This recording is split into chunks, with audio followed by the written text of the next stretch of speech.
Olá, sejam todos bem-vindos a mais um evento interdisciplinar do Grupo Sonhe. Meu nome é Renata Sassa, sou diretora do grupo. É um prazer ter vocês aqui hoje à noite conosco, com um tema que ainda é um ponto de interrogação em alguns aspectos, que é a imunoterapia. E esse é um tema que o Dr. Vinícius Conceição, o Dr. Vinícius é oncologista clínico, ele é sócio do Grupo Sonhe, e ele atua no Rádio, Instituto de Oncologia, no Hospital Santa Teresa, no Hospital Madre Teodora e na Santa Casa de Valinhos, sendo no Hospital Santa Teresa e no Hospital da Santa Casa de Valinhos como coordenador da oncologia. E ele hoje está aqui para falar para a gente um pouco sobre quais são as respostas que a gente ainda não tem em imunoterapia. Acho que é um medicamento, um dos mais novos, e a gente ainda tem algumas dúvidas. Então, estou fazendo essa abertura, vou passar já para o doutor Vinícius. E, Vinícius, é sempre um prazer ter você aqui com a gente, nesse grupo interdisciplinar. Hoje lotado, a gente sempre gosta de ter no máximo 15, mas a gente abriu exceção, hoje nós temos 20 pessoas para esse bate-papo interativo e gostoso mesmo sobre esse tema que é extremamente relevante. Sejam todos muito bem-vindos. Obrigado. O prazer é todo meu estar aqui numa noite fria com tantas pessoas aqui conectadas, e então é um grande prazer, e principalmente para falar sobre um assunto que ainda é muito desafiador e um assunto que, como você disse, eu gosto muito. Então eu vou só compartilhar aqui a minha tela. Enquanto ele compartilha, eu vou só ativar o mudo de todo mundo para poder a aula fluir mais tranquilamente. Mas quem quiser falar depois, fazer pergunta durante a aula, é só desativar o mudo, tá bom? Vocês conseguem ver? Sim. Sim. Deixa eu voltar aqui. A Renata já me apresentou, então.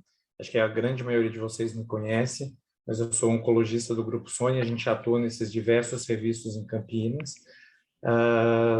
E para mim é realmente um grande prazer poder falar um pouquinho sobre a imunoterapia, porque isso revolucionou e vem revolucionando a oncologia de forma muito importante nos últimos anos.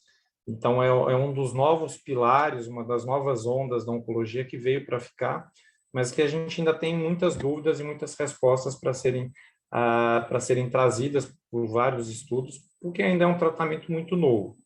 Graças a Deus, com o passar do tempo, a gente tem a imunoterapia hoje de forma, na prática clínica, pelo menos há uns 10 anos, e essas respostas para uma série de perguntas, elas vêm sendo respondidas aos poucos. Mas a gente ainda tem uma série de coisas para entender e saber sobre a imunoterapia. E como a Renata falou, a ideia é que seja um bate-papo. Então, a hora que qualquer pessoa quiser parar, quiser interromper, não precisa esperar até o final, não é para ser só uma aula expositiva. Então, quanto mais pessoas puderem participar, é muito bem-vindo qualquer comentário, e pare em qualquer momento para a gente poder conversar e bater um papo sobre o que a gente vai falar hoje. Esse aqui é um roteiro de como é que vai fluir a nossa aula, né? As perguntas ainda sem respostas, que é o ponto principal da aula, ela vai ficar da metade para o final, porque a gente precisa, para entender quais são essas perguntas, entender de onde veio a imunoterapia, como funciona a imunoterapia, quais são os conceitos mais importantes, as principais indicações que a gente tem hoje dentro da oncologia e os principais eventos adversos. Só entendendo como funciona, como é o mecanismo de ação desse tratamento e como funciona a biologia do tumor, para a gente entender quais são os pontos ainda que merecem aí serem esclarecidos no futuro. Os grandes pilares da oncologia, sem dúvida nenhuma, primeiro foi a cirurgia. Então, o tratamento cirúrgico, há muitos anos, há várias décadas, se não séculos, foi o principal tratamento curativo de qualquer tipo de câncer, e apesar de ter tido algumas mudanças, isso ainda é fundamental. A grande maioria dos tumores ainda dependem do tratamento cirúrgico para serem curados, mas a quimioterapia, ela trouxe um papel extremamente importante, isso principalmente a partir da Primeira Guerra Mundial, com o uso do gás mostarda e do entendimento de algumas drogas, alguns medicamentos que inicialmente eram tóxicos, mas que mostraram alguma eficácia no bloqueio da proliferação celular, e o câncer nada mais é do que isso, uma proliferação celular desordenada de algum tecido específico, de algum órgão do corpo. Uma hora que a gente consegue bloquear essa proliferação celular, a gente consegue, com isso, inibir o crescimento tumoral, mas às custas de toxicidade, porque a quimioterapia ela não é inteligente o suficiente para agir só no tumor, então ela também vai agir na multiplicação das células normais do nosso corpo, e por isso que aquelas células que se multiplicam mais rápido são justamente as mais comprometidas pela químio. O cabelo cai, a gente tem náusea e vômito por conta do comprometimento da mucosa do trato gastrointestinal, a pele fica mais ressecada, as unhas param de crescer, e aí a gente começa a entender os principais efeitos colaterais da quimioterapia.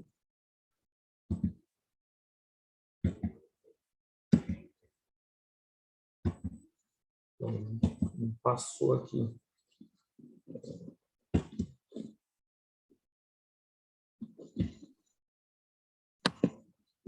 Deixa eu ver o que aconteceu.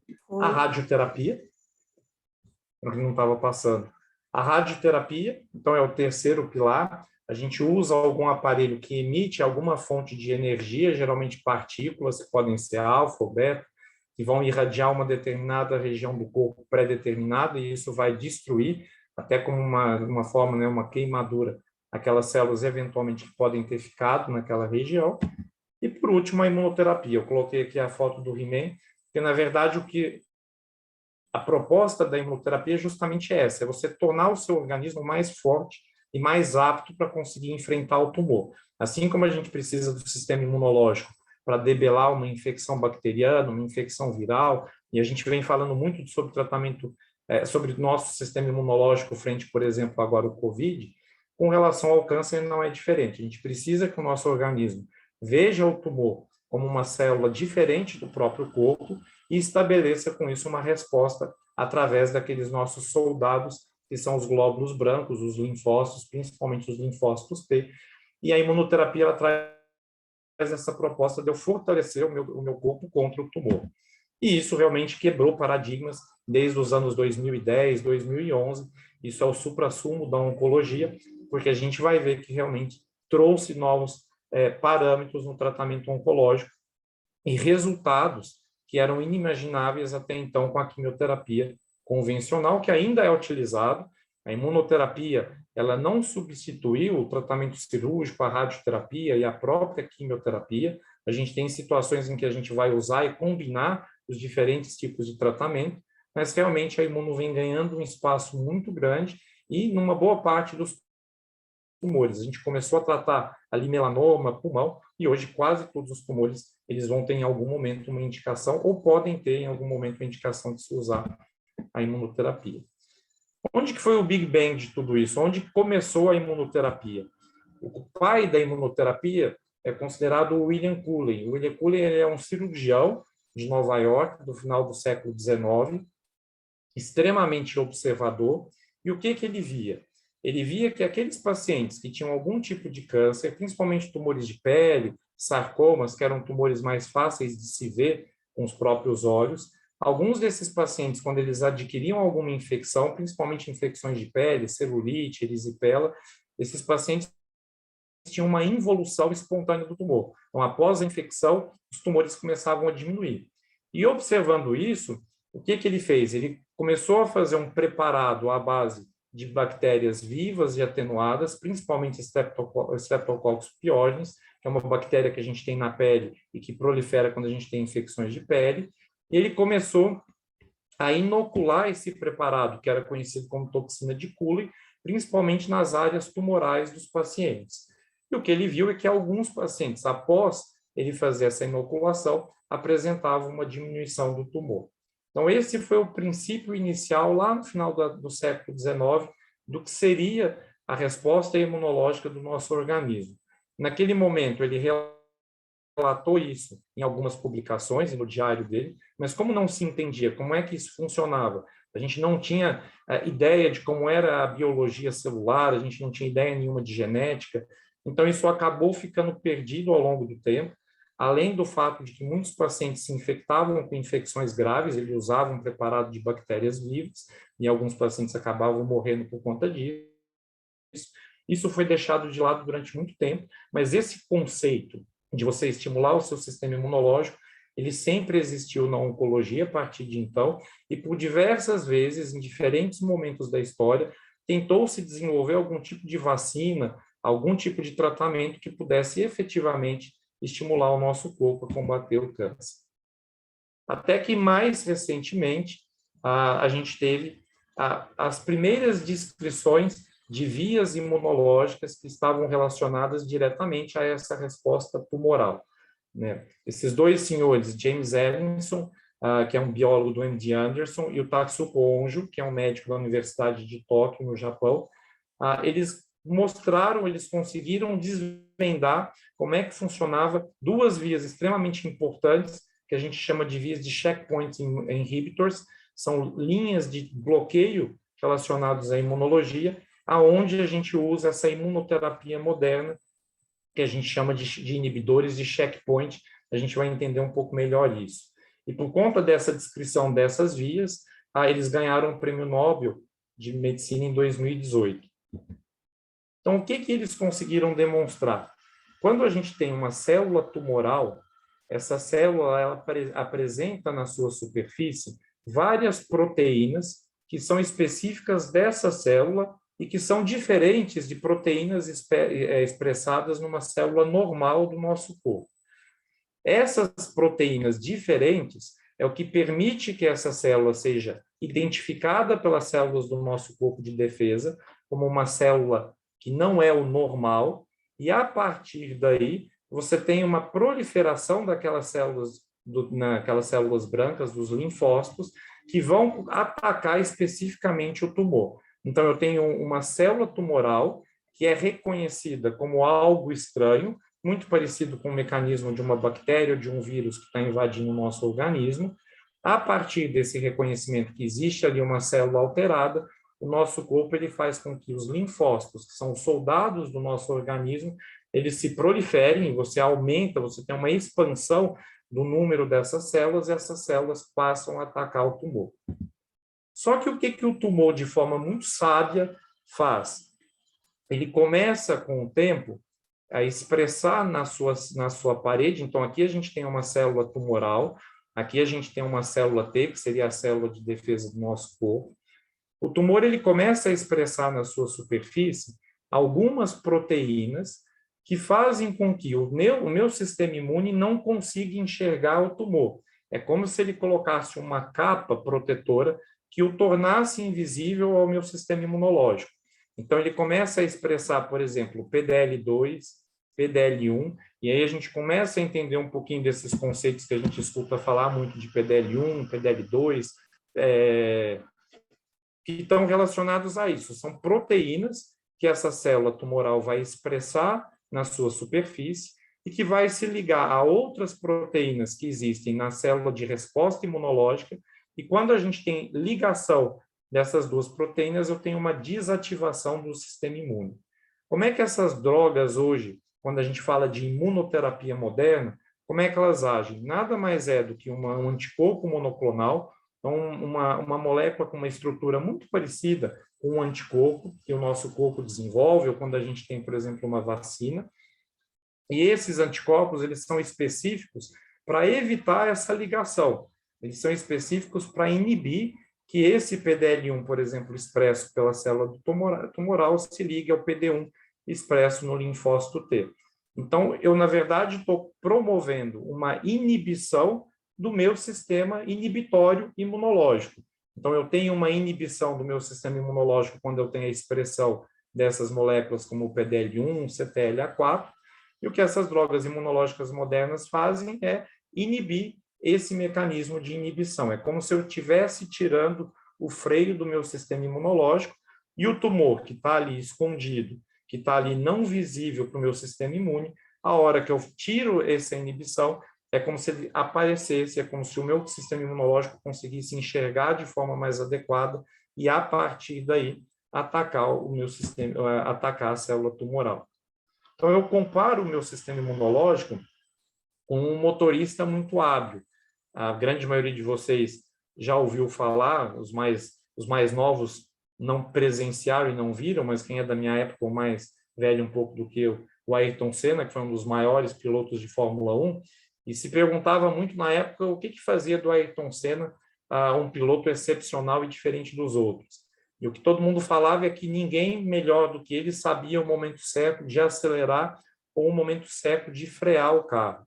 Se você acelera demais e passa do ponto de frear, o carro vai derrapar e vai sair. Se você acelera de menos ou freia muito, o seu carro não vai andar, você não vai ser competitivo e não vai conseguir ganhar a corrida. Então, é esse equilíbrio entre acelerar e frear que tornava o Ayrton Senna excepcional naquilo que ele fazia. E é essa capacidade do meu sistema imune de acelerar no momento correto e de frear no momento correto que faz com que o meu organismo se mantenha saudável. Se eu tenho qualquer desequilíbrio nesse mecanismo de acelerar, de frear, eu passo a desenvolver alguma doença.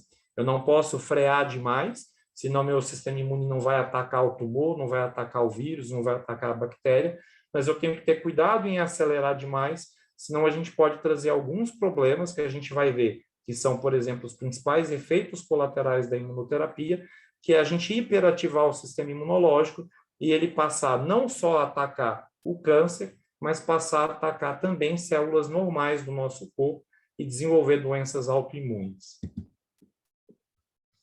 Essa foi a primeira publicação e foi a primeira vez que a gente realmente demonstrou o benefício clínico dessa imunoterapia moderna, desses inibidores de checkpoints. Foi com a publicação de um estudo com ipilimumab em segunda linha para tratamento de melanoma. O melanoma, até 2010, ele era tratado exclusivamente com quimioterapia convencional, uma medicação chamada dacarbazina, só que a gente nunca conseguiu demonstrar que a dacarbazina fazia com que os pacientes metastáticos com melanoma vivessem mais tempo, e pela primeira vez, uma medicação, e que nesse caso era uma imunoterapia, um inibidor de CTLA4, que é uma daquelas proteínas inibitórias igual ao PDL1, o ipilimumab inibia esse CTLA4, fazia com que o freio imunológico fosse retirado, meu sistema imune enxergava a célula do melanoma e atacava o melanoma de forma eficaz. Pela primeira vez, a gente demonstrou ganho de sobrevida, ou seja, aumento no tempo de vida dos pacientes com melanoma metastático. Isso foi publicado em 2010, apresentado na plenária da ASCO, que é o maior congresso do mundo de oncologia, e passou a ser uma realidade, principalmente no Brasil, a partir de 2012, quando essa droga foi introduzida no nosso dia a dia, e a partir daí a imunoterapia ganhou um espaço cada vez maior e continua ganhando um espaço muito importante. As principais indicações, elas começaram com aqueles tumores que são chamados tumores mais quentes do ponto de vista imunológico. Então, a gente sabe que existem alguns tipos de tumores que têm uma capacidade maior de ativar ou não o sistema imunológico, e esses tumores que têm uma maior relação com o sistema imune são aqueles que melhor responderam à imunoterapia e, por isso, foram os primeiros a conseguirem mostrar, a receberem a imunoterapia como um tratamento eficaz.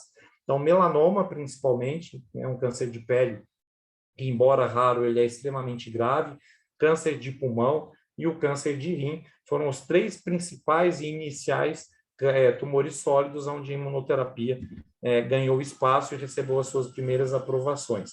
Hoje, a gente tem a imunoterapia aprovada no Brasil e no mundo para quase todos os tipos de tumores, em situações específicas, em algumas condições, como o primeiro tratamento, a primeira linha de tratamento, em outras situações, como segunda linha, pós-falha, a quimioterapia ou alguma terapia-alvo, mas praticamente quase todos os tumores sólidos hoje, e também os tumores hematológicos, eles vão ter benefício do uso da imunoterapia em algum momento.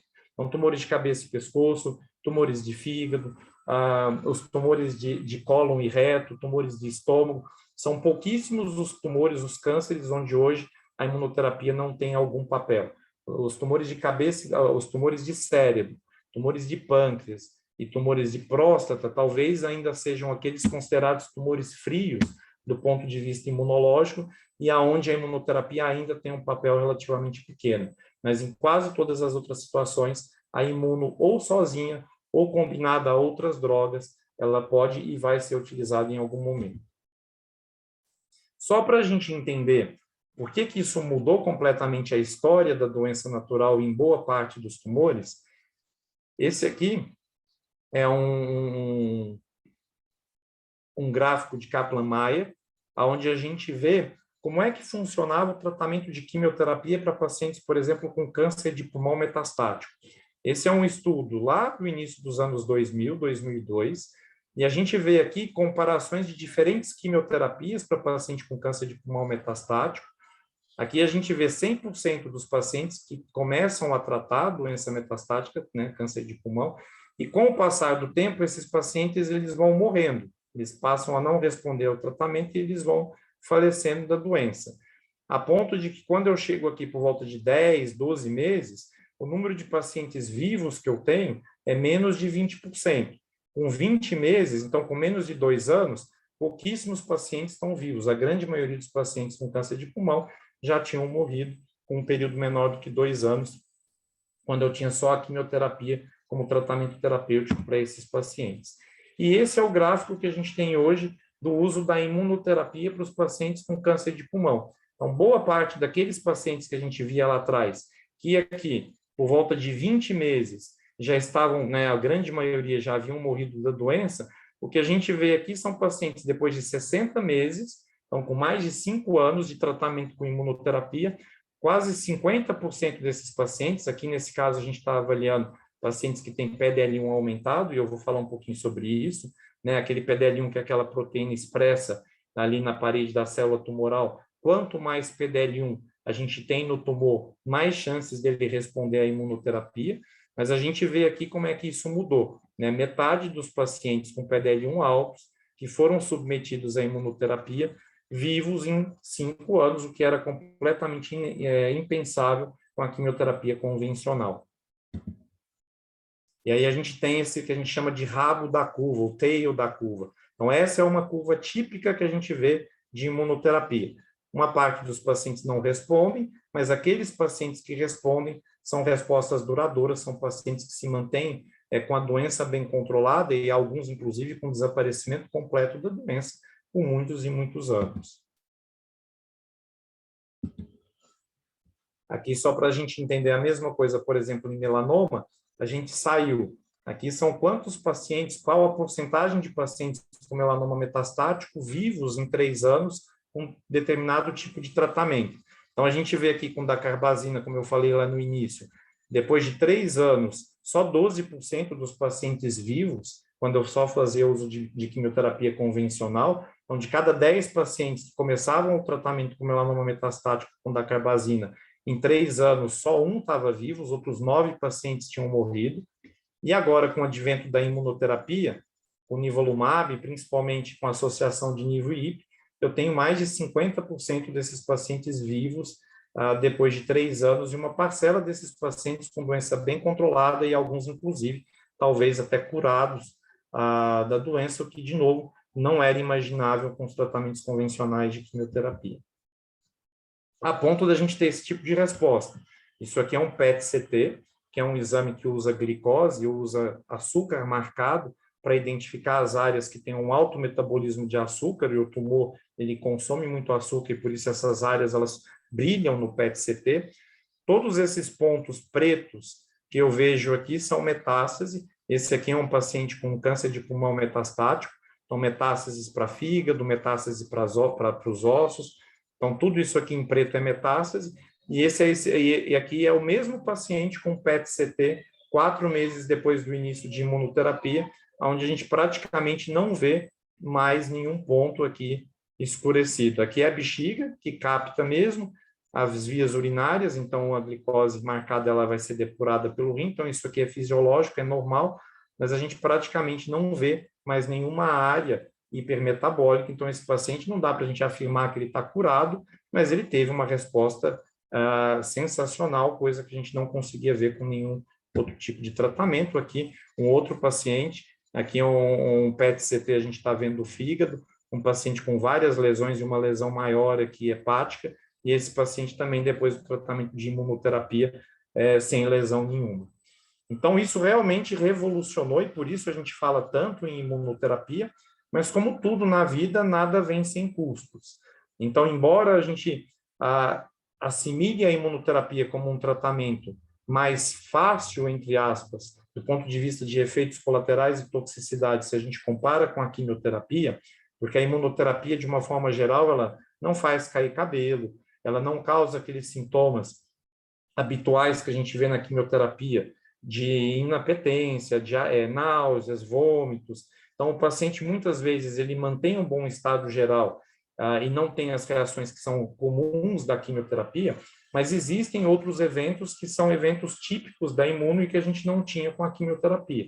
Então, a gente precisou aprender a manejar e a lidar com esses eventos adversos, e esses eventos adversos, eles estão associados principalmente a essa hiperativação imunológica. O risco do meu sistema imunológico começar a atacar o meu próprio organismo, ou porque ele produz o maior número de citocinas e interleucinas, que são proteínas que aumentam a resposta inflamatória de um determinado órgão, ou porque ele aumenta a produção de autoanticorpos pelo meu sistema imune, que vai atacar virtualmente qualquer órgão do meu corpo. Então, quando a gente está falando de imunoterapia, eu posso ter um evento imunomediado, eu posso ter uma resposta imunológica contra a pele, contra os olhos, contra o fígado, contra o pulmão, contra os rins, contra o cérebro. Então, eu posso ter uma inflamação, uma IT, de qualquer área. Eu posso desenvolver uma hepatite imunomediada, e esse paciente entrar em insuficiência hepática. Eu posso evoluir com uma pneumonite, que é uma inflamação do pulmão, e o paciente entrar em insuficiência respiratória. Eu posso ter uma encefalite, que é uma inflamação da meninge, que é aquela membrana que envolve o cérebro. Uma miocardite, uma inflamação do coração. Então, eu tenho que cuidar muito desse paciente, porque ele pode ter uma reação contra virtualmente qualquer órgão do seu corpo. E mais do que nunca, a multidisciplinaridade passou a ser extremamente importante, porque o oncologista sozinho ele não consegue tratar esses pacientes com eventos adversos mais sérios.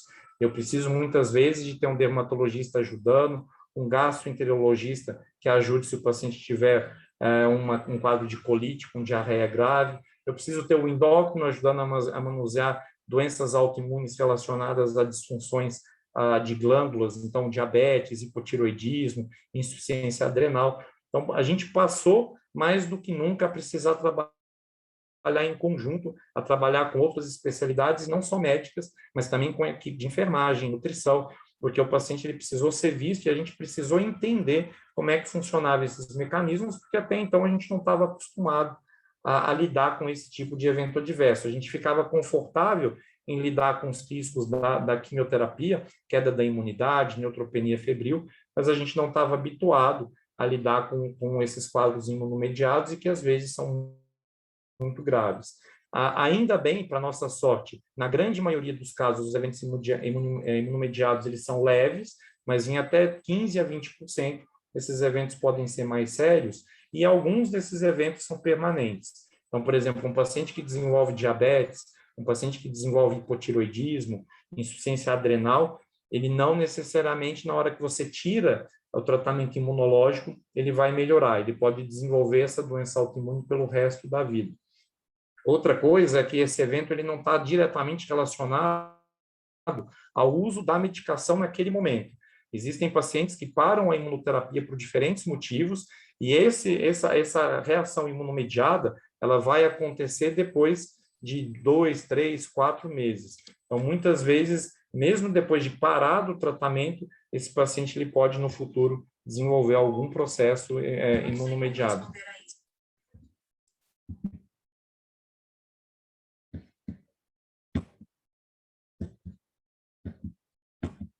Só para ver que não está indo. Quando ele trava aqui. Os mais comuns, os eventos imunomediados mais comuns é pele, a pneumonite, que é a inflamação do pulmão, uma inflamação do intestino causando diarreia, a hepatite, que é uma inflamação do fígado, e endocrinopatias, como eu falei, insuficiência adrenal, diabetes, principalmente hipo e hipertiroidismo. Aqui a gente vê alguns exemplos disso. Então, de novo, na grande maioria das vezes são reações leves, muitas vezes o paciente, por exemplo, ele se queixa só de prurido, de coceira no corpo, mas a gente pode chegar a eventos mais sérios, com o paciente tendo uma reação, um rush cutâneo importante, com coceira, ardência, dor, eventualmente evoluindo até com quadros graves, por exemplo, de Steven Johnson, que é uma epidermólise, uma completa degradação da pele que leva a infecções e podem ser graves, levando o paciente, inclusive, à morte. Ou quadros de pneumonites, como a gente vê aqui em alguns pacientes, que é uma inflamação do pulmão e que nem sempre é fácil da gente identificar. Esse é um grande problema. Esses pacientes, muitas vezes, eles têm quadros sobrepostos que podem levar a quadros de imagem ou a quadros clínicos muito parecidos.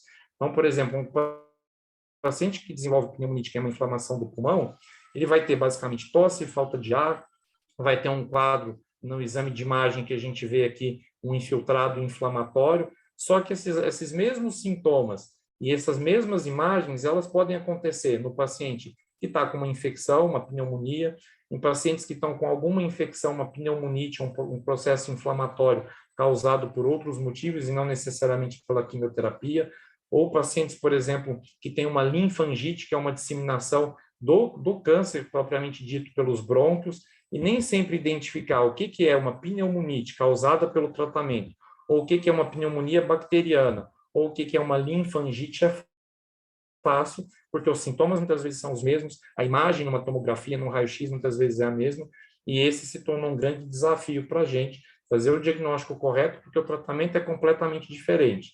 Se eu tenho uma infecção, por exemplo, bacteriana, eu vou tratar com antibiótico. Se eu tenho um quadro de uma pneumonite, que é causada por uma exacerbação do meu sistema imune, eu preciso causar uma depressão do sistema imune. Então, eu preciso ir contrário àquilo que eu vinha fazendo.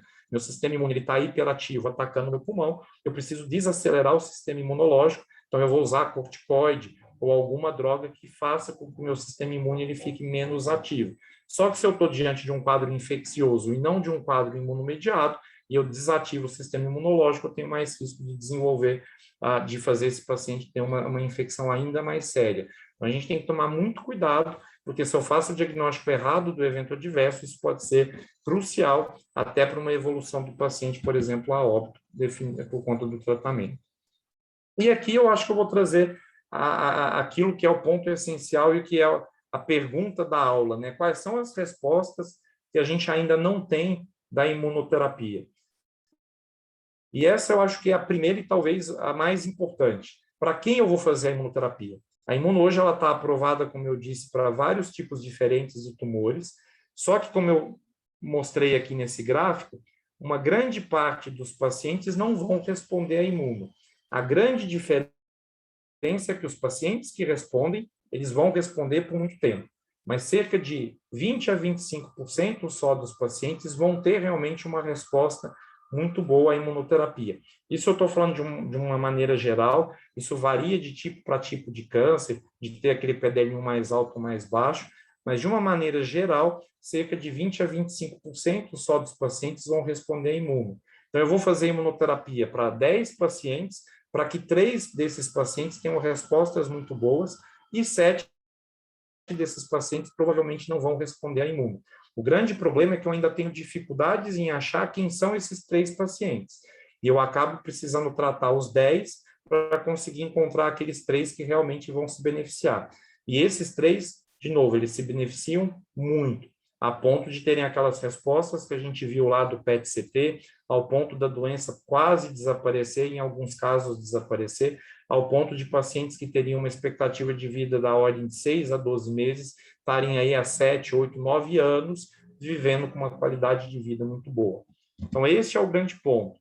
Essa parte da curva aqui, ó, são os pacientes que começaram o tratamento e a gente vê que em 12 meses eles morreram, então são pacientes que responderam mal à imunoterapia, e aqui nessa inflexão da curva, a gente começa a ver aqueles pacientes que responderam à imunoterapia, aqueles 20, 25%, que depois de 36, 48, 60 meses estão vivos. Então, a gente vê que aqueles pacientes que chegaram aqui aos 2 anos vivos fazendo imuno, a maioria deles continua viva depois de 3, 4, 5 anos. E a grande questão é como achar esses pacientes. Quem são esses pacientes para que eu possa oferecer o tratamento para quem realmente vai ter resposta? Então, essa eu acho que é a grande pergunta que a gente ainda não tem uma resposta e que todo mundo, médicos, as indústrias farmacêuticas, precisam ao máximo investir para que a gente identifique esses pacientes, porque a gente vai falar disso, a imunoterapia é um tratamento extremamente caro, é inviável, principalmente no SUS, no sistema público, isso não é no Brasil, isso é no mundo, é inviável fazer imunoterapia para todo mundo, e a gente precisa estabelecer quem são os pacientes que merecem ganhar esse tipo de tratamento. Uma forma disso é a gente ter biomarcadores, então são marcadores que eu consigo identificar no paciente, ou através de exame de sangue, ou através de análise do tumor, do bloco de parafina do tumor, alguma coisa que me diga que aquele paciente pode ou não responder melhor à imunoterapia. Um desses biomarcadores é o PDL1. Então, como a gente viu lá, o PDL1 ele é uma proteína que está expressa aqui na superfície da célula tumoral. Quanto mais expresso, quanto mais o tumor expressa esse PDL1, mais ele inibe a resposta imunológica. E também, quanto mais ele está inibindo a resposta imunológica, mais chances eu tenho de responder a imuno, porque a imuno vai tirar esse freio e aí o sistema imunológico ele vai agir de forma mais eficaz. Então, se eu tenho uma expressão grande de PDL1 no tumor, é provável, eu tenho uma chance maior de que a imunoterapia vai funcionar para aquele tumor. Por isso, a imunoterapia, em algumas situações, em alguns casos, ela está indicada especificamente para quem tem o PDL1 alto. Isso também não vale para todos os pacientes, não vale para todos os tipos de tumores, mas quem tem o PDL1 mais alto tem uma chance maior de ter resposta. O grande problema é que mesmo aqueles pacientes que têm o PDL1 baixo, apesar de eles terem uma chance menor, eles têm chances de responder. Então, a gente tem como não oferecer imunoterapia para esse paciente, sabendo que ele tem a chance de responder, ainda que menor. Eu costumo comparar igual você comprar bilhete da loteria. Se você compra 1000 bilhetes da loteria, você tem muito mais chances de ganhar do que aquele que comprou um bilhete. Mas você tem pessoas que compram 1000 bilhetes de loteria e perdem, e você tem a pessoa que compra um bilhete e ganha milhões com um bilhete. E eu vou deixar, então, de vender um bilhete para aquele paciente, porque a chance dele é baixa, sabendo que ainda baixa ele tem a chance de ganhar. Então, com a imunoterapia hoje funciona mais ou menos assim. O grande problema do PDL1 é que muitas vezes existe uma certa heterogeneidade entre as metástases ou tumor primário. Se eu faço a avaliação, por exemplo, do PDL1 na peça, o PDL1 ele é avaliado na peça do tumor, não é uma avaliação no exame de sangue. Se eu faço a avaliação do tumor primário, que é onde o tumor começou, a chance de eu ter o PDL1 alterado é uma. Se eu faço a avaliação, por exemplo, da metástase, que aconteceu num outro momento da doença, pode ser que eu tenha um PDL1 numa quantidade maior ou menor. Então, se eu faço a avaliação em um quadro, eu tenho um determinado PDL1. Se eu faço na metástase, o meu PDL1 é diferente. Como é que eu vou interpretar isso?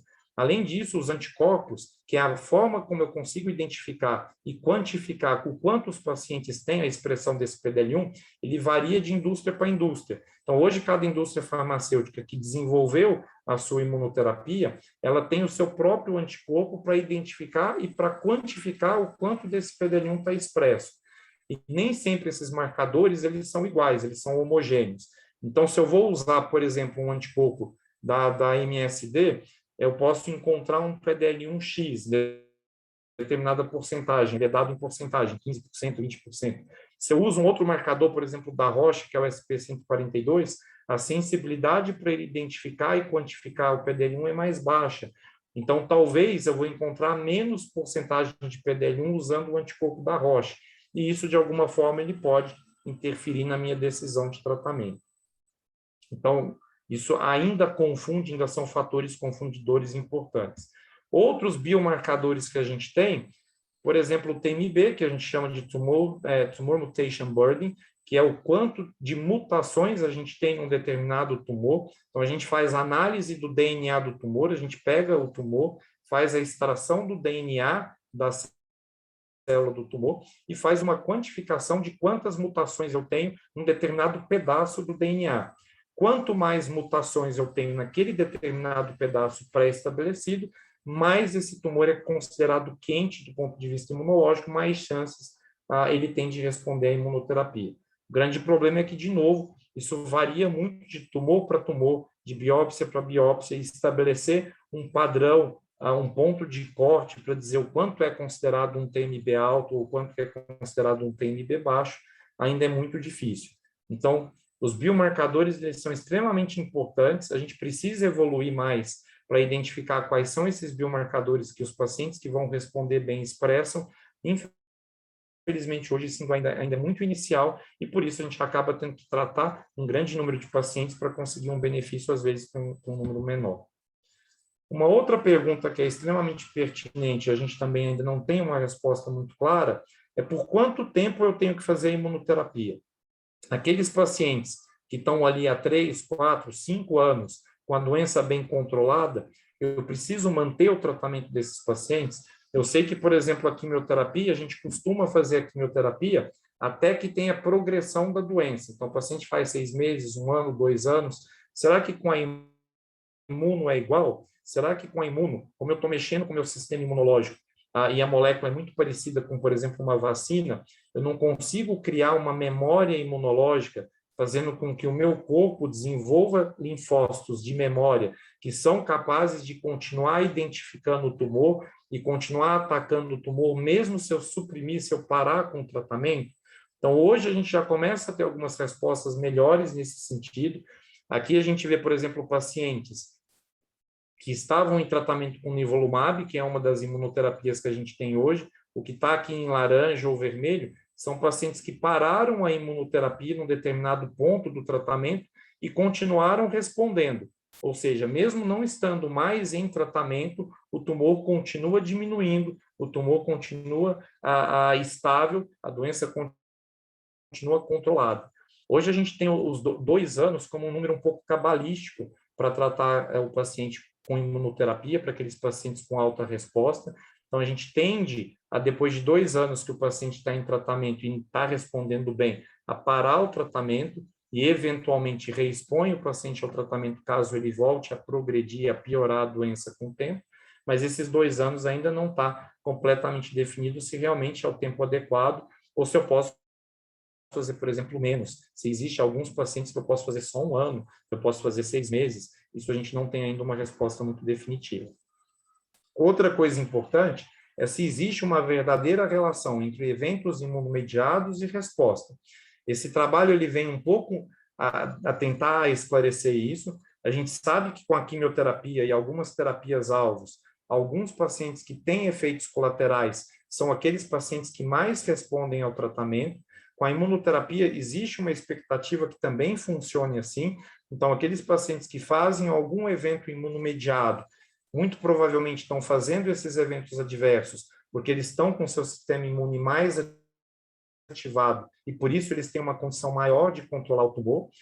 E esses dois desenhos, essas 2 curvas de Kaplan-Meier, elas tentam mostrar isso. É uma curva de sobrevida e de sobrevida livre de progressão. Então, aqui o tempo para a doença progredir e aqui o tempo de vida. O que a gente vê aqui em azul é a curva de cima, são os pacientes que vivem mais tempo, que são aqueles pacientes que tiveram algum evento adverso um pouco mais sério, e a gente vê aqui na curva em laranja pacientes que tiveram menos eventos adversos, mas que também tiveram uma resposta, uma eficácia menor do tratamento. Então, será que aqueles pacientes que têm eventos adversos, eles são os pacientes que respondem mais? Eu já vi pacientes, por exemplo, que fazem 1 ou 2 aplicações de quimio e têm reações muito graves, a ponto de não poderem continuar com a imunoterapia, mas esses pacientes tiveram respostas, e respostas duradouras mesmo muito tempo depois de terem feito o imuno. Então, fizeram 1 ou 2 aplicações, tiveram que parar porque tiveram efeitos graves, mas a doença continuou respondendo, continuou diminuindo, mesmo por muito tempo depois de terem cessado o tratamento. Então, essa é uma resposta que a gente ainda não tem, se realmente tem uma relação direta entre quem responde melhor e quem tem mais efeitos adversos ao tratamento. Outra coisa que a gente ainda não sabe completamente é o papel negativo do corticoide com relação à imunoterapia. A gente sabe que o corticoide ele é um imunossupressor que funciona justamente na contramão da imuno. Né? A imuno ativa o meu sistema imune, o corticoide ele inibe o meu sistema imune. Tanto que quando esses pacientes desenvolvem efeitos colaterais graves, um dos tratamentos para tentar minimizar os efeitos colaterais é com corticoide. Mas a gente tem uma série de pacientes que precisam usar corticoide, ou porque tem metástase cerebral, ou porque já usam corticoide por outras doenças, e eu posso usar o corticoide de forma segura, isso vai interferir, por exemplo, na eficácia da imunoterapia ou não? A gente tinha muito medo de expor o paciente ao uso de corticoide no início, quando a gente começou a usar a imunoterapia, pelo risco do corticoide poder inibir essa ação. Hoje a gente começa a entender um pouco melhor isso. A gente sabe que, por exemplo, aqueles pacientes que fizeram efeitos graves, adversos, e precisaram usar o corticoide para inibir, para melhorar os efeitos adversos, esses pacientes não parecem ter um efeito deletério do corticoide, mas aqueles pacientes que usam corticoide por outros motivos, nesse caso, sim, o corticoide parece diminuir a eficácia da imuno. Então, um paciente que fez, por exemplo, uma miocardite, que é uma inflamação grave do coração, e precisou usar corticoide para melhorar essa miocardite, ele não parece ter tido um impacto negativo de usar o corticoide. Mas aquele paciente, por exemplo, que tem uma artrite reumatoide e precisa usar corticoide em doses altas, se esse paciente fizer imunoterapia, provavelmente a eficácia para ele vai ser menor. Então, a gente tem muito cuidado hoje em indicar ou não o uso de corticoide para quem está fazendo imuno. Outra pergunta que a gente ainda não tem uma resposta completa é fazer ou não imunoterapia para aqueles pacientes que já são imunossuprimidos de base, pacientes que já têm doenças autoimunes de base, pacientes, por exemplo, transplantados, que são pacientes que usam corticoide ou imunossupressores, e que, se você hiperativa o sistema imune desses pacientes, você tem um risco maior de ter, por exemplo, uma reação contra o enxerto e o paciente perder o transplante. Ou o paciente HIV positivo, que é um paciente também imunossuprimido de base, e já tem um risco maior, ele está usando medicamentos que são para tentar controlar o sistema imunológico, se eu posso ou não usar esse tipo de medicação, de imunoterapia para ele. Esses pacientes eles foram praticamente excluídos dos estudos iniciais de imuno. Então, lá atrás, nos primeiros estudos, a gente não tinha esses pacientes com doença autoimune, com HIV, transplantados, incluídos nos estudos, mas aos poucos que a gente começou a usar esses medicamentos na vida real e estudos retrospectivos e menores que foram mostrando que pacientes, mesmo transplantados, se eles estavam bem controlados, ou pacientes com doenças autoimunes bem controladas, que já não precisavam usar corticoides em doses altas, a gente podia usar a imunoterapia com uma certa segurança. Mas ainda exige um controle e uma seleção muito grande dos pacientes. Não dá para a gente sair fazendo imunoterapia, por exemplo, para todos os pacientes que têm um câncer e têm um transplante renal, hepático, pelo risco deles perderem o transplante. A gente ainda precisa de estudos maiores com esse tipo de paciente. Uma outra pergunta é o que pode interferir com a imunoterapia? O que eventualmente eu posso dar para o paciente para que a imunoterapia funcione melhor, ou o contrário, o que eu não posso oferecer para o paciente, porque se ele usar, a imunoterapia vai piorar ou vai funcionar menos. Hoje, o que se fala, uma coisa muito falada, e que com certeza vocês vão ouvir falar muito, é sobre a microbiota, principalmente intestinal.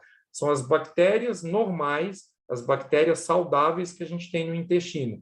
A gente sabe que essas bactérias elas são extremamente importantes, não só para o funcionamento intestinal, mas elas têm uma relação muito estreita com a saúde do meu corpo de uma forma geral.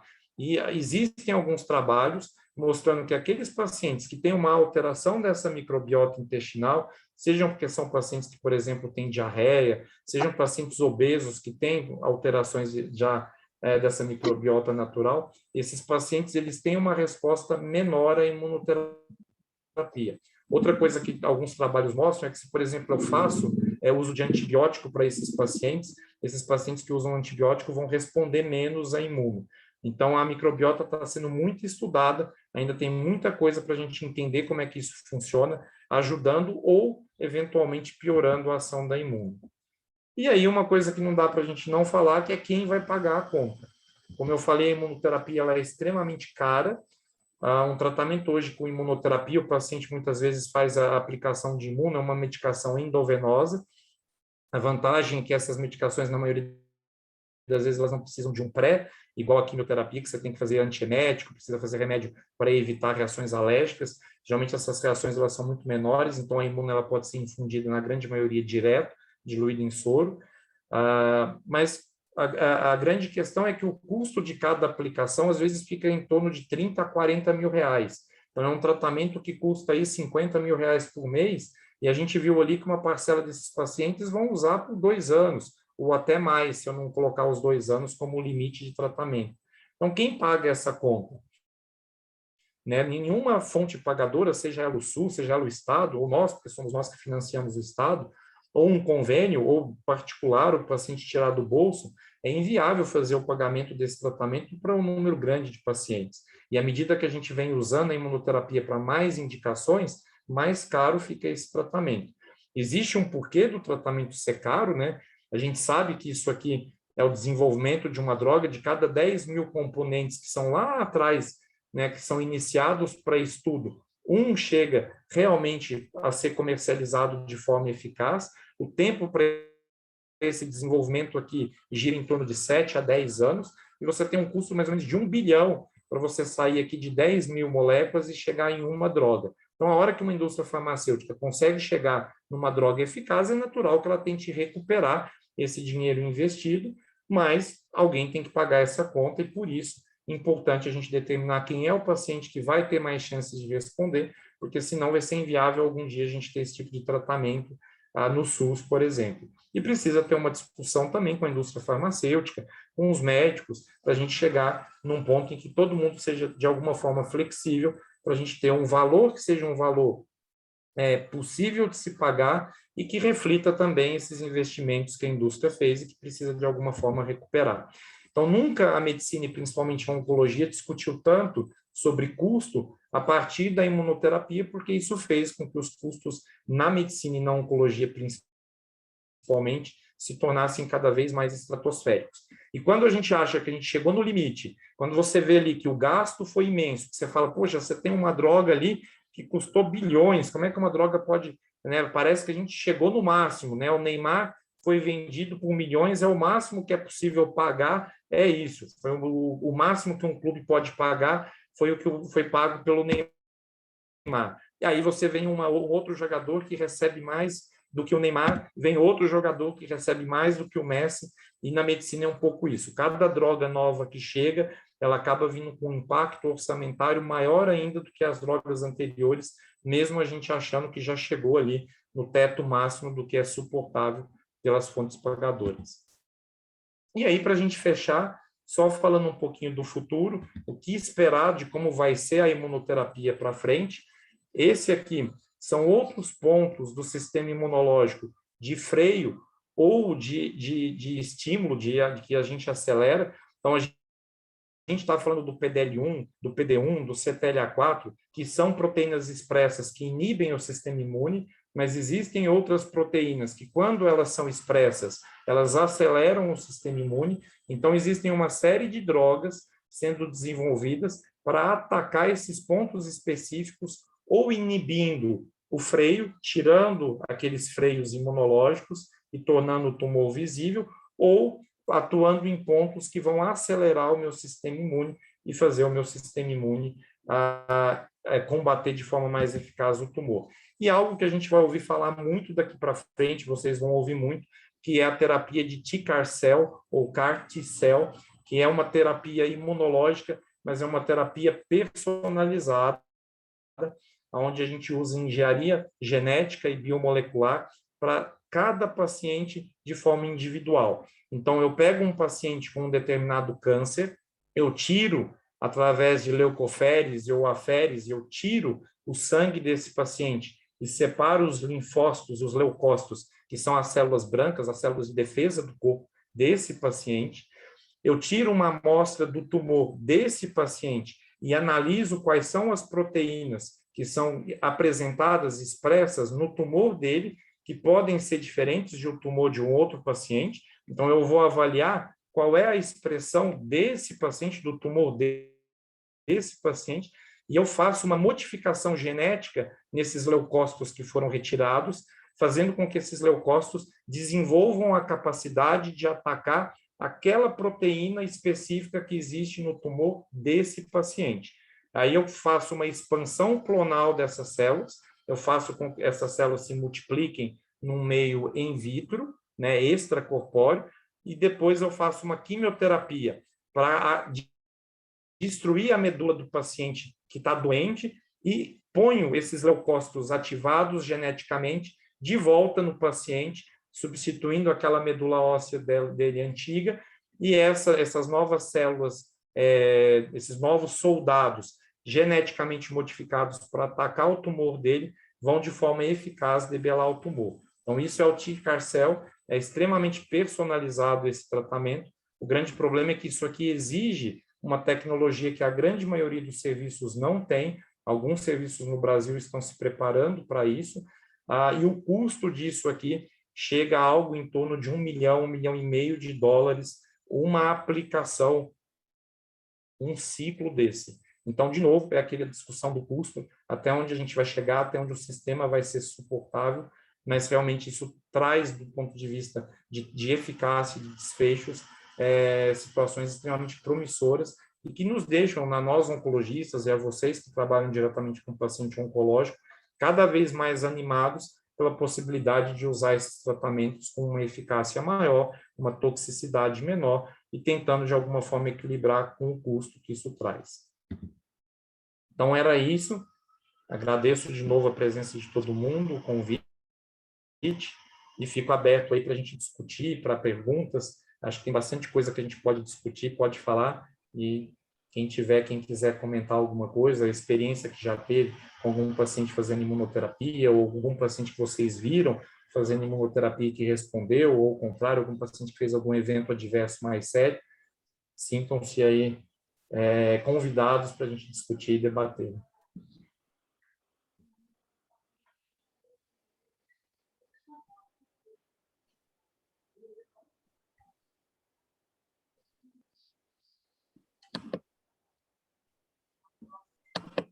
Se ninguém falar, eu vou escolher alguém aqui para...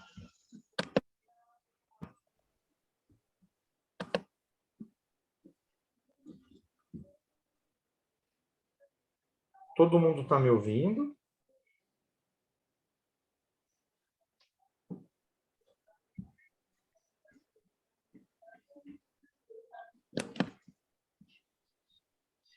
Não sei se estão todos me ouvindo ou não. Está todo mundo mudo, está todo mundo muito sério, muito quieto. Acho que o pessoal está com frio. Posso falar? Por favor. Quem está Pode. falando? Desculpa. É o Paulinho, Vinícius. Oi, Paulinho, tudo bem? Bem, graças a Deus, tudo em ordem. Vinícius, excelente aula. Eu acho que foi uma revisão para lá de completa tudo que você falou, né? Muito legal. E o que mais me chama a atenção em tudo, desde que a imunoterapia chegou, é que assim você tem estudos com anti-CTLA-4, que é um tipo de imunoterapia, e você tem estudos com PDL1, que é um outro tipo. Nunca não há um interesse da indústria no sentido de estudar aqueles pacientes respondedores de longo tempo que estão no final da cauda, que você pode, sei lá, fazer uma dissecação da célula desse cara para tentar entender um pouco melhor por que, em especial, ele responde melhor do que outro, e baseado no tipo de tumor especificamente. Por exemplo, o anti-CTLA-4, no caso do ipilimumab, que ele veio para, ou foi desenvolvido para o tratamento do melanoma, e depois o PDL1 veio e teve um benefício melhor em pulmão. Eu estou dizendo assim, de um modo geral, nas duas indicações que você mesmo citou, né? Se há alguma coisa nesse sentido ao redor, né, do planeta sendo estudado nesse sentido. Tem, sim, Paulinho. A gente tem uma série de análises retrospectivas, então, boa parte dos estudos, embora isso não seja pré-definido em boa parte dos estudos, após você ter os desfechos que mostram benefício ou não, e aí você tem aquela curva que separa quem responde ou não, os estudos eles se voltam para esses pacientes que são os melhores respondedores, tentando identificar o que eles têm de diferente daqueles que responderam menos. Então, a gente tem, por exemplo, alguns genes, hoje com as plataformas que a gente tem de análise genética por NGS, em que você avalia uma série de genes, você faz um mapeamento completo do DNA do paciente, você começa a identificar algumas mutações, por exemplo, que o paciente pode ter de base e que, eventualmente, esses pacientes com essas mutações respondem pior à imunoterapia. Então, pulmão, a gente tem isso muito claro com SK4 e alguns outros tipos de mutações que, quando eles estão presentes, fazem com que o paciente responda menos à imuno. Outra coisa que a gente vê são pacientes que têm, por exemplo, algumas enzimas inflamatórias aumentadas.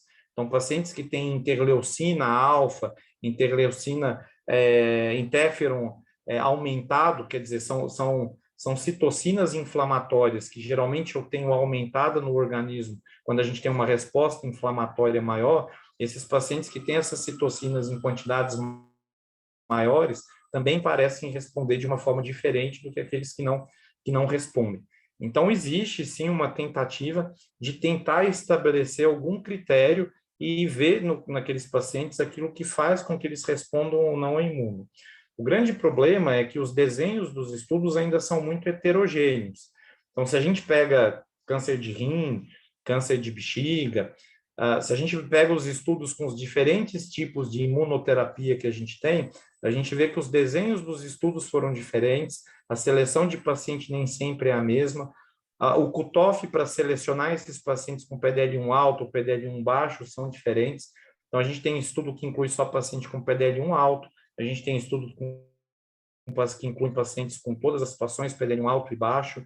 Então, ainda é tudo muito heterogêneo para a gente conseguir de forma regular e igual a ver e tentar fazer de forma indireta uma comparação entre os estudos. Eu acho que isso depende muito da indústria farmacêutica. Eu acho que quando a indústria farmacêutica ela mostra o benefício para um grande número de pacientes, então, por exemplo, você testa a imunoterapia e o resultado final mostra que a imunoterapia funcionou na mediana para todos os pacientes. Então, eu não tenho nenhum biomarcador que foi usado no estudo. Não tem muito interesse de desenvolver algum biomarcador, já que eu consegui demonstrar que o benefício é para a média dos pacientes, embora eu saiba que esse benefício ele é enriquecido por aqueles que são os autorrespondedores. Eu continuo tendo nesse grupo pessoas que respondem menos. Mas se no desfecho do estudo eu conseguir demonstrar que a mediana foi favorável ao usar para todo mundo, não tem um interesse tão grande em desenvolver o biomarcador ali. Quando eu faço um estudo em que eu não demonstrei o benefício muito claro, o benefício foi negativo, então aí eu tento falar, bem, o benefício foi negativo para a população geral. Então, deixa eu ver dentro dessa população quem são os pacientes que podem responder melhor e vamos fazer um outro estudo com essa população mais definida. Então, isso também existe um pouco no desenvolvimento da droga e, eventualmente, isso acelera ou, na outra ponta, isso atrasa o desenvolvimento e a pesquisa desses biomarcadores. Obrigado, Vinícius. Imagina, obrigado você por participar. Cadê o Zeni? O Zeni está aí, que eu vi ela entrando e saindo umas 3 vezes. Não me dê fama, não. É que a Renata que não estava me aceitando. Sei, eu te aceito umas 2 vezes, você caiu. Acho que você estava fazendo outras coisas aí.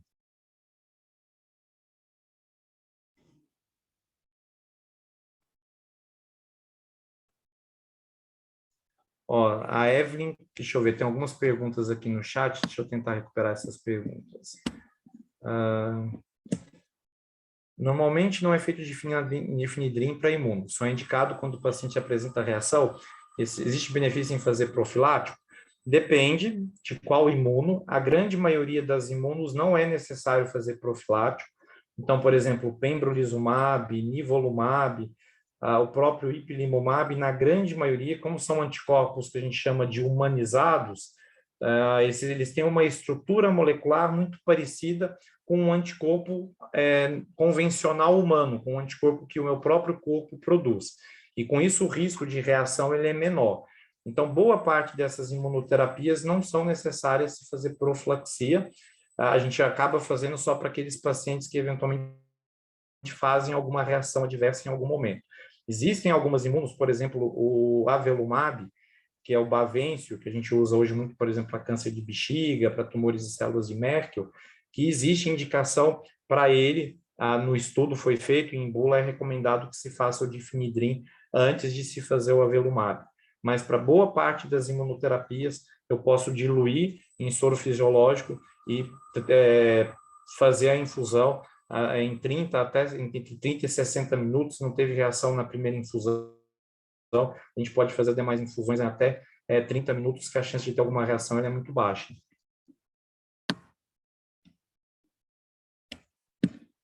A Evelyn perguntou, acho que algo parecido.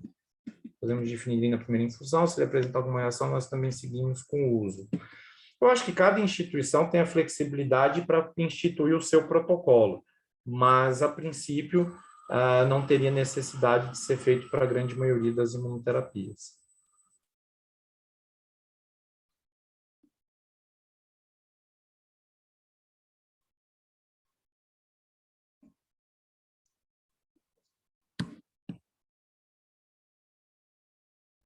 Bem, se não tiverem mais perguntas, não sei se a Renata está aí, quer fechar.